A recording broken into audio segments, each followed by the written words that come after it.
بسم اللہ الرحمن الرحیم الحمدللہ والصلاة والسلام علی رسول اللہ وبعد۔ ناظرین السلام علیکم ورحمۃ اللہ وبرکاتہ۔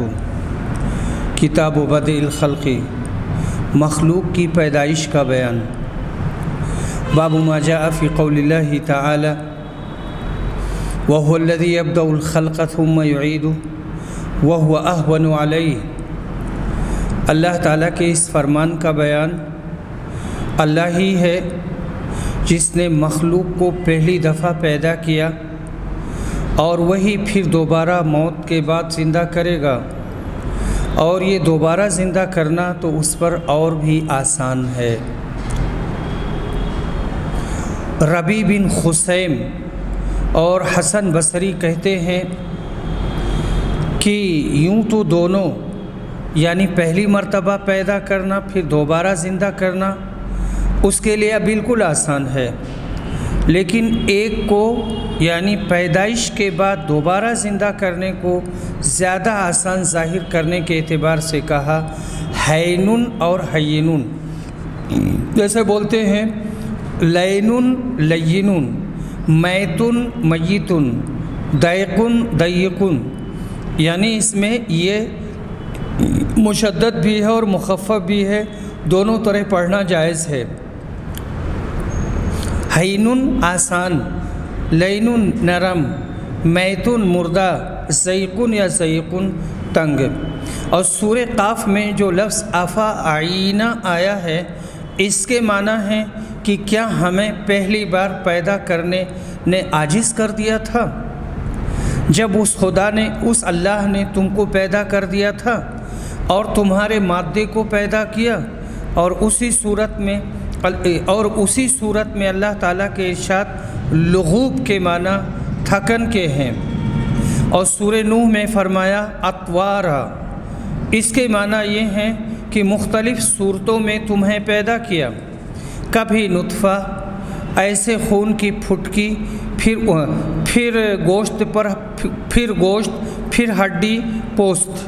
عرب لوگ بولا کرتے ہیں عادا طورہ، یعنی فلاں اپنے مرتبہ سے بڑھ گیا، یہاں اطوار کے معنی رتبے کے ہیں۔ حدیث نمبر 3190۔ عمران بن حسین روایت کرتے ہیں کہ بنی تمیم کے کچھ لوگ نبی صلی اللہ علیہ وسلم کی خدمت میں آئے تو آپ نے ان سے کہا کہ اے بنی تمیم کے لوگوں، تمہیں بشارت ہو۔ وہ کہنے لگے کہ بشارت جب آپ نے ہم کو دی ہے تو اب ہمیں کچھ مال بھی دیجئے۔ اس پر رسول اکرم کے چہرے مبارک کا رنگ بدل گیا۔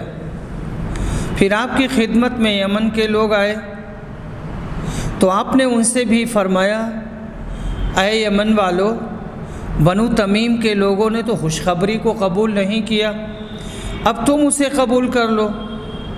انہوں نے کہا کہ ہم نے قبول کیا۔ پھر آپ مخلوق اور عرش الہی کی ابتدا کے بارے میں گفتگو کرنے لگے۔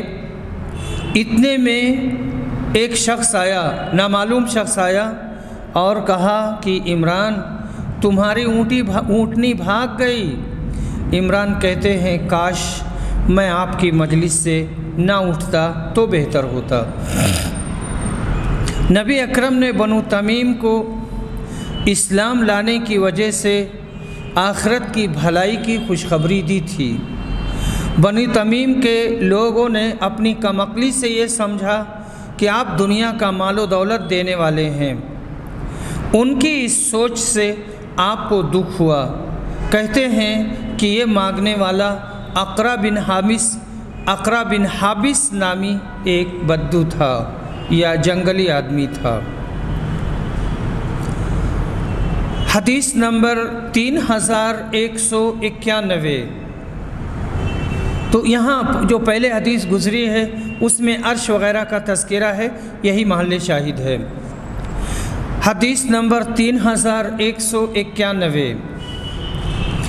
عمران بن حسین روایت کرتے ہیں کہ میں نبی صلی اللہ علیہ وسلم کی خدمت میں حاضر ہوا اور اپنے اونٹ کو میں نے دروازے ہی پر باندھ دیا۔ اس کے بعد بنی تمیم کے کچھ لوگ آپ کی خدمت میں آئے۔ آپ نے ان سے فرمایا، اے بنو تمیم، خوشخبری قبول کرو۔ انہوں نے 2 بار کہا کہ جب آپ نے ہمیں خوشخبری دی ہے تو اب مال بھی دیجیے۔ پھر یمن کے چند لوگ خدمت نبوی میں حاضر ہوئے۔ آپ نے ان سے بھی یہی فرمایا کہ خوشخبری قبول کر لو اے یمن والو۔ بنو تمیم والوں نے تو قبولہ نہیں۔ وہ بولے، یا رسول اللہ، خوشخبری ہم نے قبول کی۔ پھر وہ کہنے لگے، ہم اس لیے حاضر ہوئے ہیں تاکہ آپ اس عالم کی پیدائش کا حال پوچھیں۔ آپ نے فرمایا، اللہ تعالیٰ ازل سے موجود تھا اور اس کے سوا کوئی چیز موجود نہیں تھی، اور اس کا عرش پانی پر تھا۔ لوح محفوظ میں اس نے ہر چیز کو لکھ لیا تھا۔ پھر اللہ تعالیٰ نے آسمان و زمین کو پیدا کیا۔ ابھی یہ باتیں ہو ہی رہی تھیں کہ ایک پکارنے والے نے آواز دی کہ ابن الحسین، تمہاری اونٹنی بھاگ گئی۔ میں اس کے پیچھے دوڑا، دیکھا تو وہ سراب کی آڑ میں ہے۔ میرے اس کے بیچ میں سراب حائل ہے، یعنی وہ ریتی جو دھوپ میں پانی کی طرح چمکتی ہے۔ اللہ کی قسم، میرا دل بہت پچھتایا کہ کاش میں نے اسے چھوڑ دیا ہوتا اور نبی اکرم کی حدیث سن لی ہوتی۔ حدیث نمبر 3192۔ طارق بن شہاب روایت کہتے ہیں کہ میں نے عمر بن خطاب سے سنا، آپ نے کہا کہ ایک مرتبہ نبی صلی اللہ علیہ وسلم نے میرے ممبر پر کھڑے ہو کر ہمیں واعظ فرمایا اور ابتدائے خلق کے بارے میں ہمیں بتایا، یہاں تک کہ جب جنت والے اپنی منزلوں میں داخل ہو جائیں گے اور جہنم والے اپنے ٹھکانوں کو پہنچ جائیں گے، وہاں تک ساری تفصیل کو آپ نے بیان فرمایا۔ جسے اس حدیث کو یاد رکھنا تھا اس نے یاد رکھا، اور جسے بھولنا تھا وہ بھول گیا۔ اس حدیث سے معلوم ہوا کہ اللہ کے سوا سب چیزیں حادث اور مخلوق ہیں۔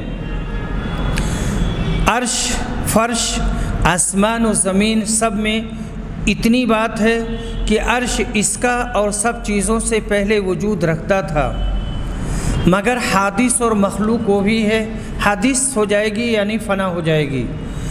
غرض اس حدیث سے حکماء کا مذہب باطل ہوا جو اللہ کے سوا مادے اور ادراک یعنی عقل اور آسمان اور زمین سب چیزوں کو قدیم مانتے ہیں، اور ان صوفیہ کا بھی رد ہوا جو روح انسانی کو مخلوق نہیں کہتے۔ اس حدیث سے معلوم ہوا کہ اللہ نے سب سے پہلے پانی کو پیدا کیا، پھر زمین و آسمان وغیرہ وجود میں آئے۔ حدیث نمبر 3193۔ ابو ہریرہ رضی اللہ عنہ روایت کرتے ہیں کہ نبی صلی اللہ علیہ وسلم نے فرمایا، اللہ تعالیٰ فرماتا ہے، یہ حدیث قدسی ہے، کہ ابن آدم نے مجھے گالی دی اور اس کے لیے مناسب نہ تھا کہ وہ مجھے گالی دیتا، اس نے مجھے جھٹلایا اور اس کے لیے یہ بھی مناسب نہ تھا۔ اس کی گالی یہ ہے کہ وہ کہتا ہے میرا بیٹا ہے، اور اس کا جھٹلانا یہ ہے کہ وہ کہتا ہے کہ جس طرح اللہ نے مجھے پہلی بار پیدا کیا، دوبارہ موت کے بعد وہ مجھے زندہ نہیں کر سکے گا۔ موت کے بعد اخروی زندگی کا تصور وہ ہے جس پر تمام انبیاء کرام کا اتفاق ہے۔ تورات، زبور، انجیل، قرآن، حتیٰ کہ اس ملک ہندوستان کی مذہبی کتب میں بھی مرنے کے بعد ایک نئی زندگی کا تصور موجود ہے۔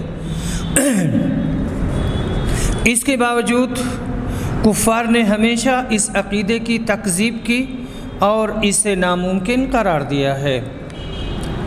اور اس پر بہت سے استحالات پیش کرتے چلے آ رہے ہیں۔ استحالات یعنی یہ بہت مشکل ہے، ناممکن ہے، ایسا نہیں ہو سکتا، جو سب باطل محض اور توہمات فاسدہ ہیں۔ اس حدیث میں اس عقیدہ پر وضاحت کی گئی ہے کہ آخرت کی زندگی کا انکار کرنا اللہ کو جھٹلانا ہے۔ جس اللہ نے انسان کو پہلا وجود عطا کیا، اس کے لیے دوبارہ انسان کو پیدا کرنا کیوں مشکل ہو سکتا ہے؟ ایسا ہی باطل عقیدہ عیسائیوں کا ہے، جو اللہ کے لیے ابنیت ثابت کرتے ہیں۔ ابنیت یعنی اللہ کے بیٹا ہے، حالانکہ شان باری تعالیٰ کے اوپر بہت ہی بیہودہ الزام ہے۔ وہ اللہ ایسے الزامات سے مبرہ ہے، اور ایسی بیہودہ بات منہ سے نکالنا اور عیسیٰ علیہ السلام کو اللہ کا بیٹا قرار دینا بہت بڑا جھوٹ ہے، جو سراسر غلط، بعید از عقل و بیہودگی ہے۔ اللہ تعالیٰ نے فرمایا ہے قل هو اللہ احد اللہ الصمد لم یلد ولم یولد ولم یکن لہ کفوا احد۔ حدیث نمبر 3194 متفق علیہ۔ ابو ہریرہ رضی اللہ عنہ روایت کرتے ہیں، کہتے ہیں کہ رسول اکرم نے فرمایا جب اللہ تعالیٰ مخلوق کو پیدا کر چکا تو اپنی کتاب میں یعنی لوح محفوظ میں جو اس کے پاس عرش پر موجود ہے، اس نے لکھا کہ میری رحمت میرے غضب پر غالب ہے۔ اس حدیث سے بھی ابتدائے خلق پر روشنی ڈالنا مقصود ہے۔ صفات الہی کے لیے جو الفاظ وارد ہوئے ہیں، ان کی حقیقت اللہ کے حوالے کرنا اور ظاہر پر بلا چوں چرا ایمان لانا، یہی سلامتی کا راستہ ہے۔ طیبی نے کہا کہ رحمت کے غالب ہونے میں اشارہ ہے کہ رحمت کے مستحقین بھی تعداد کے لحاظ سے غضب کے مستحقین پر غالب رہیں گے۔ رحمت ایسے لوگوں پر بھی ہوگی جن سے نیکیوں کا صدور ہی نہیں ہوا، برخلاف اس کے کہ غضب انہی لوگوں پر ہوگا جن سے گناہوں کا صدور ثابت ہوگا۔ باب ما جاء فی سبع اراضین، 7 زمینوں کا بیان اور اللہ کے اس فرمان کی تفسیر۔ اللہ الذی خلق 7 سماوات ومن الارض مثلہن یتنزل الامر بینہن لتعلموا ان اللہ علی کل شیء قدیر وان اللہ قد احاط بکل شیء علما۔ اللہ تعالیٰ ہی وہ ذات ہے جس نے پیدا کیے 7 آسمان اور آسمان ہی کی طرح 7 زمینیں۔ اللہ تعالیٰ کے احکام ان کے درمیان اترتے ہیں، یہ اس لیے تاکہ تم کو معلوم ہو کہ اللہ ہر چیز پر قادر ہے، اور اللہ نے ہر چیز کو اپنے علم کے اعتبار سے گھیر رکھا ہے۔ اور سورہ طور میں والسقف المرفوع سے مراد آسمان، اور سورہ والنازعات میں رفع سمکہا سے سمکہا ہے۔ سمک کے معنی بنا عمارت کے ہیں، اور سورہ الذاریات میں جو حبک کا لفظ آیا ہے، اس کے معنی برابر ہونا یعنی ہموار اور خوبصورت ہونا۔ اور سورہ اذا السماء انشقت میں جو لفظ اذنت ہے، اس کا معنی سن لیا اور مان لیا، اور لفظ القت کا معنی جتنے مردے اس میں تھے ان کو نکال کر باہر ڈال دیا، خالی ہو گئی یعنی قبر خالی ہو گئی۔ اور سورہ والشمس میں جو لفظ طہاہا ہے، اس کے معنی بچھایا، اور سورہ والنازعات میں جو بھی ساہرہ کا لفظ ہے، اس کے معنی روئے زمین کے ہیں، وہیں جاندار رہتے سوتے اور جاگتے ہیں۔ جن کے لیے زمین گویا ایک بچھونا ہے جو اللہ پاک نے خود بچھا دیا ہے، جس کے بارے میں یہ ارشاد بھی ہے منہا خلقناکم وفیہا نعیدکم ومنہا نخرجکم تارۃ اخری۔ سورہ طٰہٰ آیت نمبر 55۔ ہم نے تم کو اسی زمین سے پیدا کیا اور اسی میں ہم تم کو لوٹا دیں گے، اور قیامت کے دن قبروں سے تم کو نکال کر میدان قیامت میں حاصل کریں گے۔ نص قرآنی سے 7 آسمانوں اور انہی کی طرح 7 زمینوں کا وجود ثابت ہوا۔ پس جو ان کا انکار کرے، اس لیے جو ان کا منکر ہو وہ گویا قرآن ہی کا انکار کر رہا ہے۔ اب 7 آسمانوں اور 7 زمینوں کی بے حد کھوج میں لگنا انسانی حدود و اختیارات سے آگے تجاوز کرنا ہے اور اس سے آگے بڑھنا ہے۔ حدیث نمبر 3195 ابو سلمہ بن عبد الرحمن روایت کرتے ہیں، ان کا اور ایک دوسرے صاحب سے ایک زمین کے بارے میں جھگڑا تھا۔ وہ حضرت عائشہ کی خدمت میں آئے اور ان سے واقعہ کی پوری تفصیل بیان کی۔ انہوں نے جواب میں فرمایا، ابو سلمہ، کسی کی زمین کے ناحق لینے سے بچو، کیونکہ رسول صلی اللہ علیہ وسلم نے فرمایا ہے کہ اگر ایک بالشت کے برابر بھی کسی نے زمین کے بارے میں ظلم کیا تو قیامت کے دن 7 زمینوں کا طوق اسے پہنا دیا جائے گا۔ حدیث نمبر 3196 عبداللہ بن عمر روایت کرتے ہیں کہ نبی صلی اللہ علیہ وسلم نے فرمایا، جس نے کسی کی زمین میں سے کچھ ناحق لے لیا تو قیامت کے دن اسے 7 زمینوں تک دھنسایا جائے گا۔ ان احادیث سے 7 زمینوں کا ثبوت حاصل ہوا، جس سے ظاہر ہوا کہ قرآن و حدیث کی روشنی میں آسمانوں اور زمینوں کا ساتھ ساتھ ہونا ایک اٹل حقیقت ہے۔ حدیث نمبر 3197 ابو بکرہ روایت کرتے ہیں کہ نبی صلی اللہ علیہ وسلم نے فرمایا، زمانہ گھوم پھر کر اسی حالت پر آ گیا جیسے اس دن تھا جس دن اللہ نے آسمان اور زمین پیدا کی تھی۔ گردش کرتے کرتے اپنی اسی اصلی شکل پر آ گیا۔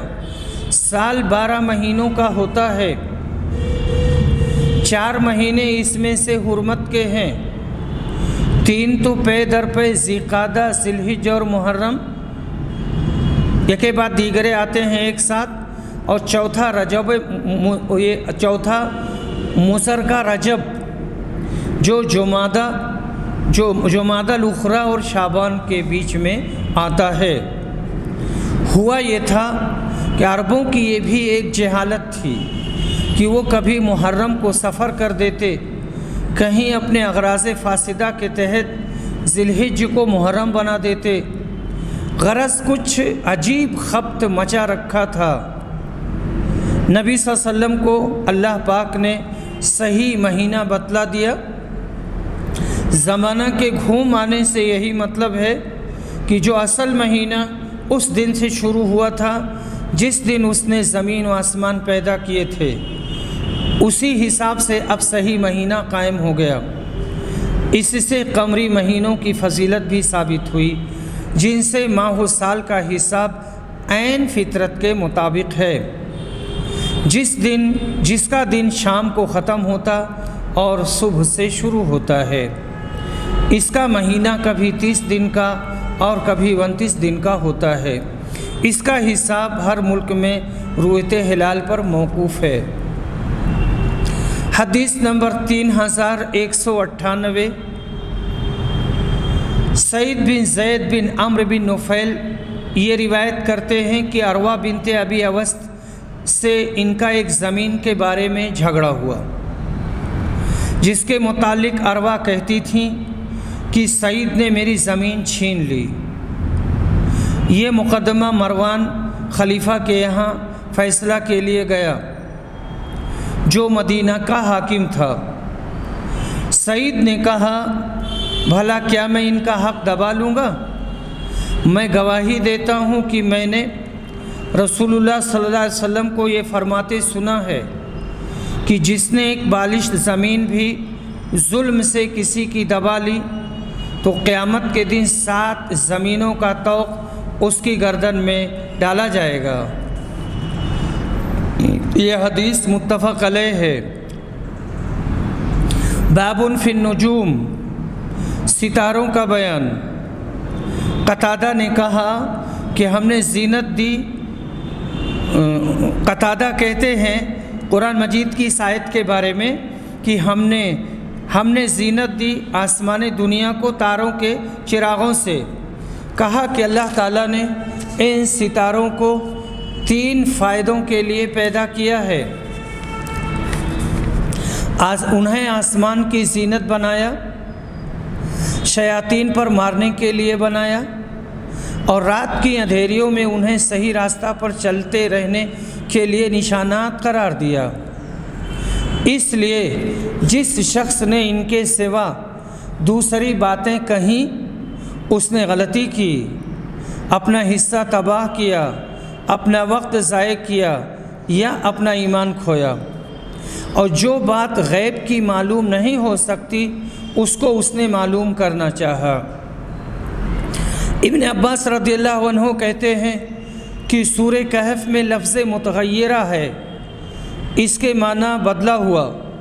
حشیمن کے معنی مویشیوں کا چارہ، یہ لفظ سورہ عبس میں ہے، اور سورہ رحمان میں لفظ انعام یہ مخلوق کے معنی میں ہے، اور لفظ برزخ پردہ ہے۔ اور مجاہد تابعی نے کہا کہ لفظ الفافہ یہ ملتفہ کے معنی میں ہے، اس کے معنی گہرے لپٹے ہوئے۔ الغلب بھی الملتفہ اور لفظ فراشن مہادن کے معنی میں ہے، جیسے اللہ تعالیٰ نے سورہ بقرہ میں فرمایا وَلَكُمْ فِي الْأَرْضِ مُسْتَقَرٌ، مستقر بھی مہادن کے معنی میں ہے، اور سورہ اعراف میں جو لفظ نکدہ ہے اس کا معنی تھوڑا ہے۔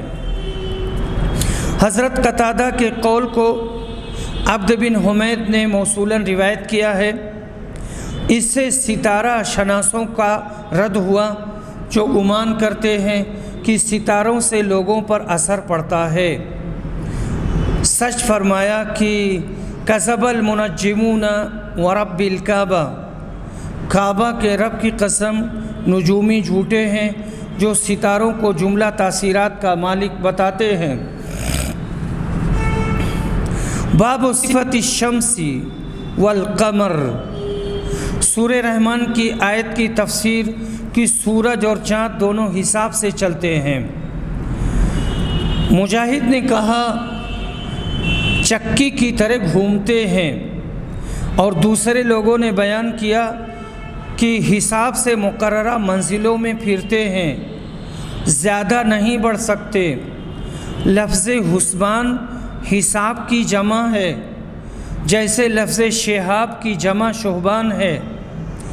اور سورہ والشمس میں جو لفظ ضحیٰ آیا ہے، ضحیٰ روشنی کو کہتے ہیں، اور سورہ یاسین میں جو یہ آیا ہے کہ سورج چاند کو نہیں پا سکتا، یعنی ایک کی روشنی دوسرے کو مات نہیں کر سکتی، نہ ان کو یہ بات سزاوار ہے۔ اور اسی صورت میں جو الفاظ وَلَلَّيْلُ سَابِقُ النَّهَارِ ہیں، ان کا مطلب یہ کہ دن اور رات ہر ایک دوسرے کے طالب ہو کر لپکے چلے جا رہے ہیں۔ اور اسی صورت میں لفظ نسلخ کا یہ معنی ہے کہ دن کو رات سے اور رات کو دن سے ہم نکال لیتے ہیں۔ اور سورہ حاقہ میں جو واہیہ لفظ ہے، وہا کے معنی پھٹ جانا، اور اسی صورت میں جو یہ ہے وَالْمَلَكُ عَلَىٰ أَرْجَائِهَا، یعنی فرشتے آسمانوں کے کناروں پر ہوں گے جب تک وہ پھٹے گا نہیں، جیسے کہتے ہیں وہ کنویں کے کنارے پر ہے۔ اور سورہ والنازعات میں جو لفظ اغتشا اور سورہ انعام میں لفظ جنہ ہے، ان کے معنی اندھیری کے ہیں، یعنی اندھیاری کی اور اندھیاری ہوئی، تاریکی کے معنی میں۔ اور امام حسن بصری نے کہا کہ سورہ اذا الشمس میں کوّرت کا جو لفظ ہے اس کا معنی یہ ہے جب لپیٹ کر تاریک کر دیا جائے گا۔ اور سورہ انشقت میں جو وما وسق کا لفظ ہے اس کے معنی جو اکٹھا کرے، اسی صورت میں اتسق کا معنی سیدھا ہوا۔ اور سورہ فرقان میں جو بروجن کا لفظ ہے، بروجن سورج اور چاند کی منزلوں کو کہتے ہیں۔ اور سورہ فاطر میں جو حرور کا لفظ ہے اس کے معنی دھوپ کی گرمی کے ہیں۔ اور ابن عباس نے کہا حرور رات کی گرمی اور سموم دن کی گرمی کو کہتے ہیں۔ اور سورہ فاطر میں جو یولجو کا لفظ ہے اس کے معنی لپیٹتا ہے، اندر داخل کرتا ہے۔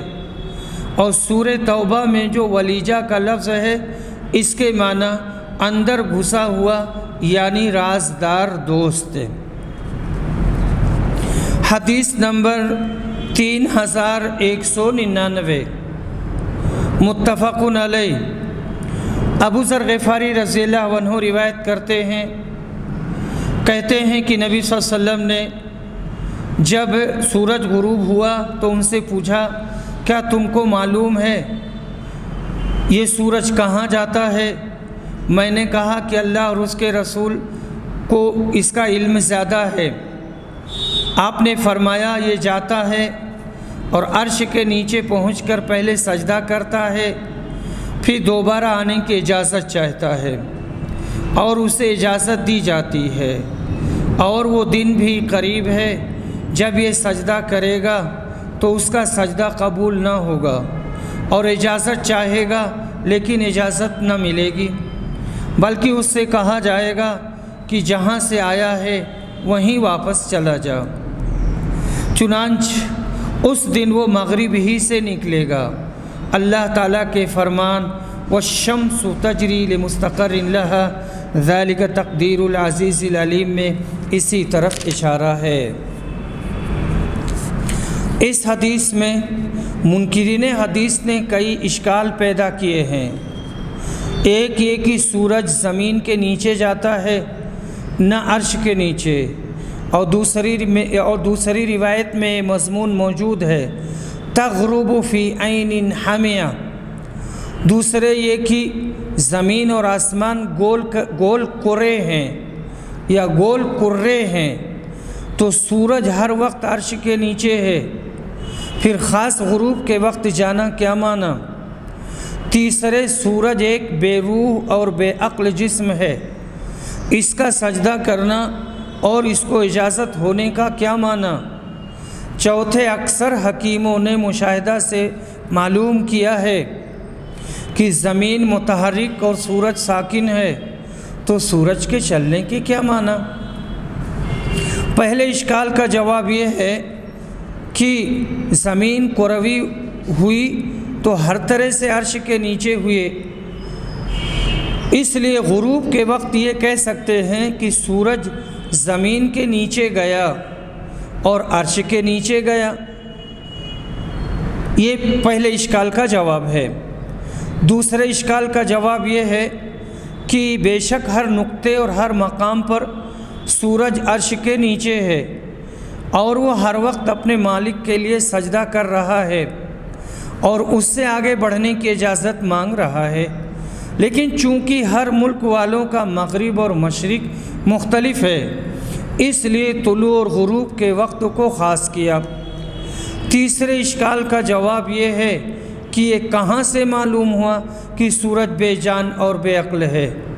بہت سی آیات و حدیث سے سورج اور چاند اور زمین اور آسمان سب کا اپنے اپنے درجہ میں صاحب روح ہونا ثابت ہے۔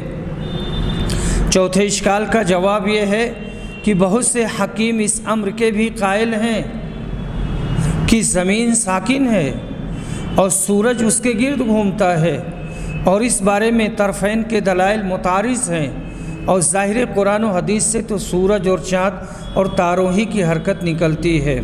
مختصر از وحیدی آیت مبارکہ والشمس تجری لمستقر لها کہتے ہیں اس میں مستقر سے مراد بقائے عالم کا انقطاع ہے۔ حدیث نمبر 3200 ابو ہریرہ رضی اللہ عنہ روایت کرتے ہیں کہ نبی صلی اللہ علیہ وسلم نے فرمایا قیامت کے دن سورج اور چاند دونوں تاریک و بے نور ہو جائیں گے۔ حدیث نمبر 3201 عبداللہ بن عمر رضی اللہ عنہ روایت کرتے ہیں، یہ نبی صلی اللہ علیہ وسلم سے نقل کرتے ہیں کہ آپ نے فرمایا سورج اور چاند میں کسی کی موت و حیات کی وجہ سے گرہن نہیں لگتا، بلکہ اللہ تعالیٰ کی نشانیوں میں سے ایک نشانی ہے، اس لیے جب ان کو دیکھو تو نماز پڑھا کرو۔ حدیث نمبر 3202 عبداللہ بن عباس روایت کرتے ہیں کہ نبی صلی اللہ علیہ وسلم نے فرمایا سورج چاند اللہ کی نشانیوں میں سے 2 نشانیاں ہیں، کسی کی موت و حیات سے ان میں گرہن نہیں لگتا، اس لیے جب تم گرہن دیکھو تو اللہ کی یاد میں لگ جاؤ، کیونکہ یہ جملہ انقلابات قدرت الہی کے تحت ہوتے رہتے ہیں، اس لیے ایسے مواقع پر خصوصیت کے ساتھ اللہ کو یاد کرنا اور نماز پڑھنا ایمان کی ترقی کا ذریعہ ہے۔ حدیث نمبر 3203 ابن شہاب روایت کرتے ہیں کہ مجھے عروہ نے خبر دی اور انہیں ام المومنین حضرت عائشہ نے کہ جس دن سورج گرہن لگا تو رسول صلی اللہ علیہ وسلم مصلی پر کھڑے ہوئے اور اللہ اکبر کہا اور بڑی دیر تک قرات کرتے رہے، پھر آپ نے رکوع کیا، ایک بہت لمبا رکوع، پھر سر اٹھا کر سمع اللہ لمن حمیدہ کہا اور پہلے کی طرح کھڑے ہو گئے۔ اس قیام میں بھی لمبی قرات کی، اگرچہ پہلی قرات سے کم تھی، اور پھر رکوع میں چلے گئے اور دیر تک رکوع میں رہے، اگرچہ پہلے رکوع سے یہ کم تھا۔ اس کے بعد سجدہ کیا، ایک لمبا سجدہ، دوسری رکعت میں بھی آپ نے اسی طرح کیا اور اس کے بعد سلام پھیرا تو سورج صاف ہو چکا تھا۔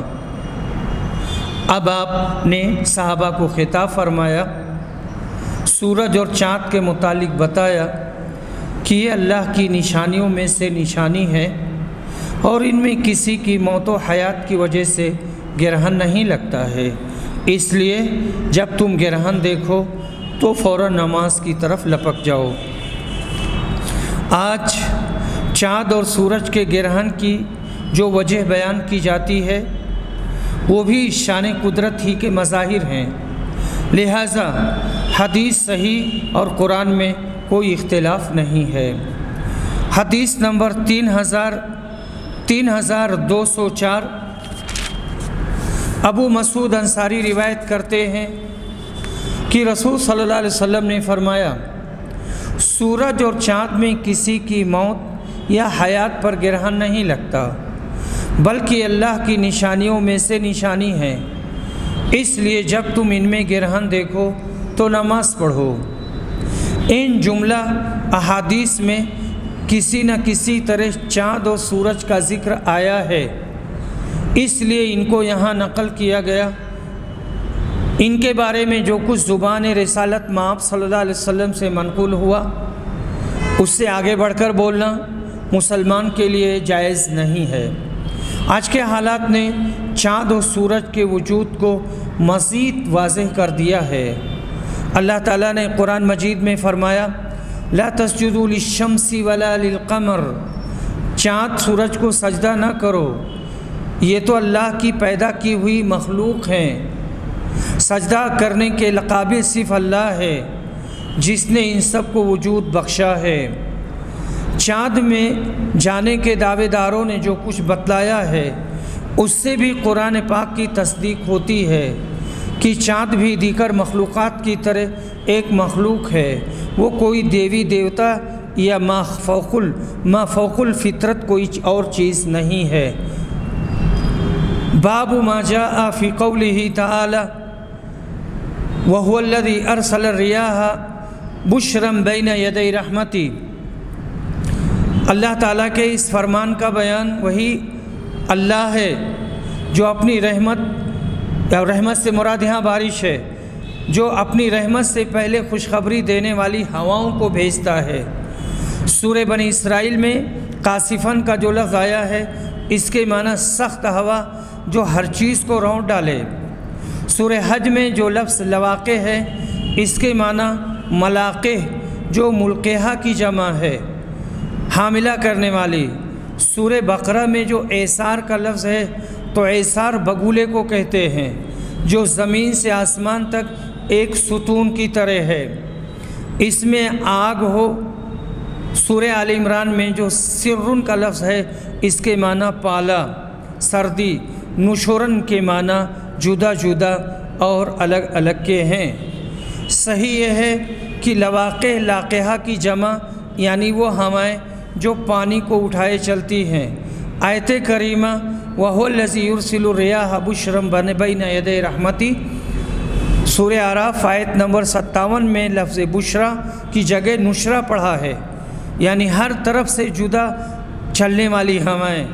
لواقع لاقحہ کی جمع ہے یعنی وہ ہوائیں جو پانی کو اٹھائے ہوئے چلتی ہیں، گویا حاملہ ہیں۔